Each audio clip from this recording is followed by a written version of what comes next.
His voice was smug, almost casual. "My son has immunity. I own the judge. Drop it." I stared at the blood still drying on my daughter's shirt, the monitors beeping faintly in the hospital room. My hand gripped the phone tighter. "You have no idea who you're talking to," I said.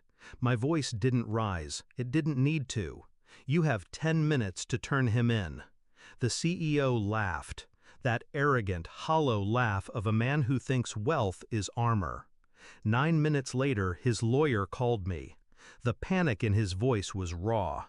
"Who the hell are you? We're ready to accept all your terms. Just stop what you started." I didn't always live in the shadows. Once I was like them. Boardrooms, polished shoes, expensive lies. I'd built my life inside a system they thought they owned.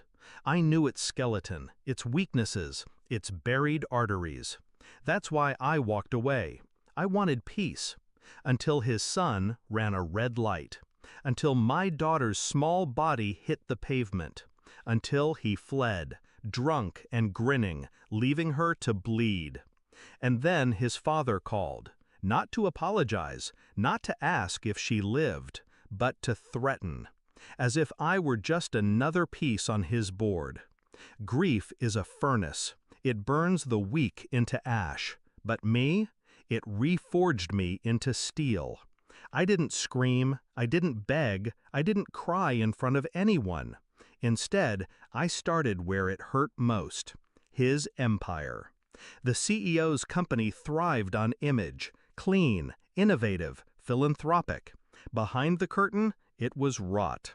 I already knew some of it. Enough to ruin him? Not yet. So I opened my files. Old contacts, favors people thought I'd forgotten. Former employees silenced with NDAs who still remembered. Shell companies, tax trails, hidden ledgers buried in jurisdictions he thought no one could reach. Piece by piece, the skeleton took shape. The first strike was quiet, a whisper in the right journalist's ear, a redacted document accidentally mailed to a regulator. Investors don't need certainty to panic, they just need smoke. The second strike was sharper. I froze accounts he thought were untouchable. Offshore holdings routed through proxies, traced, exposed, bled. His liquidity evaporated in days. The third strike was personal. His son's face on every screen. Photos, witness accounts, traffic camera footage. No edits, no commentary, just raw truth fed to the public. By the time he realized it wasn't random, it was too late. His name trended alongside words like cover-up and corruption.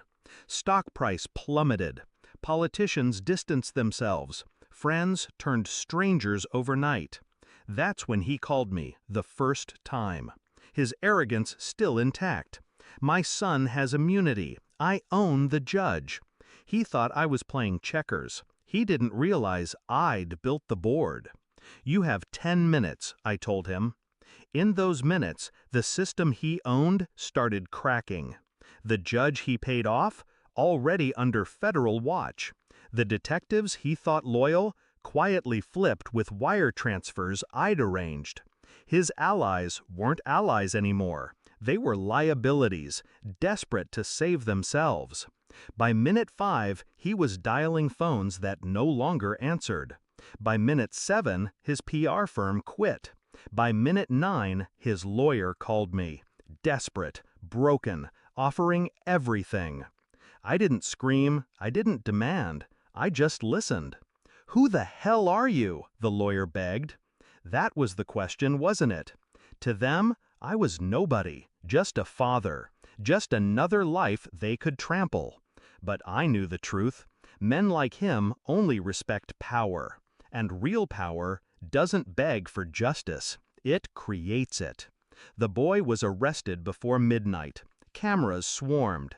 The CEO stood beside him, pale, silent, watching his dynasty rot in real time. His empire collapsed faster than I imagined. I never touched him, never raised a fist. All I did was hold up a mirror. and men like him cannot survive their own reflection. When my daughter finally opened her eyes weeks later, she asked me one question. "Daddy, is he gone?" I brushed her hair back gently. Yes. I didn't tell her about the files, the networks, the strikes. She didn't need to know the storm I unleashed.